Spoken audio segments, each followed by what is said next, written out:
আজকে বাংলাদেশের নিউজিল্যান্ডের বিপক্ষে টুর্নামেন্টে টিকে থাকার লড়াই। হালে টুর্নামেন্ট থেকে নিশ্চিত বাদ। আজকে বাংলাদেশের ব্যাটসম্যানদের সাকিব মাহমুদুল্লাহর মতো হতে হবে চ্যাম্পিয়ন্স ট্রফিতে। তারা নিউজিল্যান্ডের বিপক্ষে একটি সুখস্মৃতি করেছিল এবং অসাধারণভাবে চ্যাম্পিয়ন্স ট্রফিতে তারা কামব্যাক করেছিল এবং সেমিফাইনাল খেলেছিল এই পার্টনারশিপের মাধ্যমে।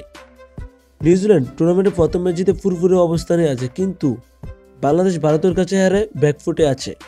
ওয়ানডেতে এখন পর্যন্ত বাংলাদেশ নিউজিল্যান্ডের বিপক্ষে 38টি ম্যাচ খেলেছে, এর মধ্যে জয় পেয়েছে 10টির মধ্যে, আর নিউজিল্যান্ড জয় পেয়েছে বাংলাদেশের বিপক্ষে 28টি ম্যাচে।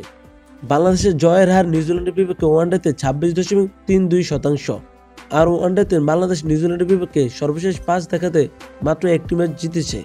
নিউজিল্যান্ডের বিপক্ষে বাংলাদেশের হয়ে ব্যাটিংয়ে ভালো করতে হবে সৌম্য সরকারকে। নিউজিল্যান্ডকে পেলেই সৌম্য সরকার সবসময় জ্বলে ওঠে, আজকেও এটি ভালোভাবে করে দেখাতে হবে। প্রথমে ব্যাট পেলে বাংলাদেশকে অবশ্যই 300 রানের উপরে করতে হবে। পাকিস্তানের এই পিচ, ফ্ল্যাট পিচ, সকল দলই ভালোভাবে রান করতে পারতেছে।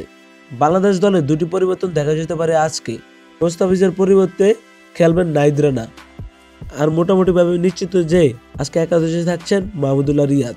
ব্যাটিং ব্যর্থতা বাংলাদেশের প্রধান কারণ। আশা করি বাংলাদেশ আজকে ঘুরে দাঁড়াবে এবং ভালো কিছু করবে। খেলাধুলার সকল তথ্য পেতে চ্যানেলটি সাবস্ক্রাইব করে পাশে দেখতে পারেন। চ্যানেলটি ঘুরে দেখুন, আশা করি ভালো লাগবে।